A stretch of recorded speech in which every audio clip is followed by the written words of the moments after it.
پہلی بات تو یہ ہے کہ اللہ سبحانہ تعالیٰ نے رمضان کا مہینہ ہمیں کیوں دیا، اور رمضان کا مہینہ کس اعتبار سے بہت اہم ہے، اور رمضان میں روزے رکھنے کا حکم کیوں دیا گیا، ہمارا گول کیا تھا، ہمارا ٹارگٹ کیا تھا۔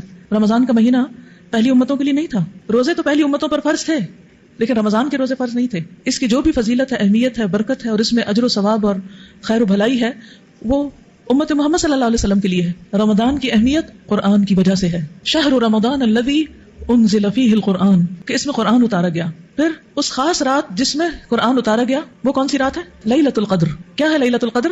اس کی تعریف اللہ سبحانہ تعالیٰ نے کیا بیان کی؟ لیلۃ القدر 1000 مہینوں سے زیادہ بہتر ہے، خیر من الف شہر۔ لیلۃ القدر بھی کیا پہلی امتوں کو دی گئی؟ نہیں دی گئی، یہ امت محمدیہ صلی اللہ علیہ وسلم کا خاصہ ہے۔ ہم سب سے آخری امت ہے، لیکن ہم پر اللہ سبحانہ تعالیٰ کے بے پناہ فضل اور احسان ہیں، جن کے بارے میں نہ ہم سوچتے ہیں اور نہ ان سے فائدہ اٹھاتے ہیں اور نہ ان پر شکر گزار ہوتے ہیں۔ ہمیں اللہ سبحانہ تعالیٰ نے یہ انعام کے طور پر دی ہے۔ لیلۃ القدر کو 1000 مہینوں کے برابر کیوں کہا گیا؟ لیلۃ القدر کی اہمیت بھی اسی لیے ہے کہ اس میں قرآن اتارا گیا تھا، کیونکہ انا انزلناہ فی لیلۃ القدر، یہ قدر والی رات ہے جس میں قرآن نازل کیا گیا۔ تو آپ خوش قسمت ہیں جنہیں اللہ سبحانہ تعالیٰ نے اس سال، اس زندگی کے اندر، اس سال کا رمضان بھی دیا اور لیلۃ القدر بھی دی۔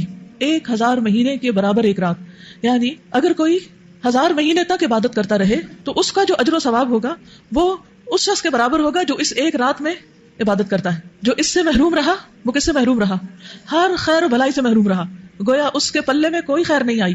تو اگر ہمیں اللہ سبحانہ تعالیٰ یہ موقع دیتا ہے تو یہ کوئی معمولی چیز نہیں ہے، یہ اللہ سبحانہ تعالیٰ کا سراسر ہم پر احسان ہے کہ اس نے ہمیں اتنی بڑی نعمت سے نوازا۔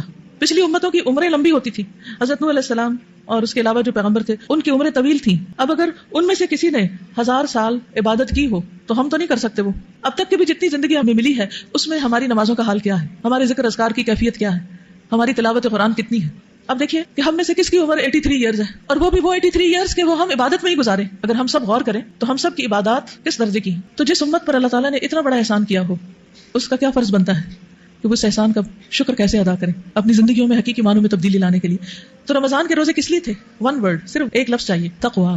اور تقویٰ کیا ہے؟ کتنا بولتے ہیں ہم یہ لفظ، اور رمضان تقویٰ کے لیے ہے۔ تو تقویٰ ہے کیا؟ آپ کیسے کہیں گے کہ مجھے تقویٰ مل چکا ہے، اب میں متقی بن چکی ہوں، مجھے رمضان مل گیا، مجھے تقویٰ مل گیا؟ تقویٰ کا لفظی معنی ہوتا ہے بچنا۔ کس چیز سے بچنا؟ اللہ کی نافرمانی سے، اللہ تعالیٰ کے حق میں کسی بھی طرح کی نافرمانی سے بچنا۔ بچتا کون ہے؟ جو محتاط ہوتا ہے، کانشیس۔ تو تقویٰ کیا ہے؟ دراصل محتاط زندگی بسر کرنا، گناہوں سے بچنا۔ روزے کی حالت میں کھانا کیوں چھڑوایا گیا؟ تاکہ پریکٹس ہو جائے بچنے کی۔ کس چیز سے بچنے کی؟ خواہشات سے، اپنی خواہشات کو کنٹرول کر کے کھانے سے بچنے کی پریکٹس کروائی گئی۔ سب سے زیادہ دن میں ہمیں کس چیز کا خیال آتا ہے؟ کھانے کا خیال آتا ہے، تو اس پر روک لگا دی گئی، بچو بچو بچو، اسٹاپ اسٹاپ اسٹاپ، تم کھانے سے تو بچ گئے۔ تو یہ دراصل کیا تھی؟ تربیت تھی، پریکٹس تھی، ٹریننگ تھی کہ بچو حرام سے بھی، مردہ بھائی کا گوشت کھانے سے، غیبت سے، چغلی سے، ہر طرح کے گناہوں سے۔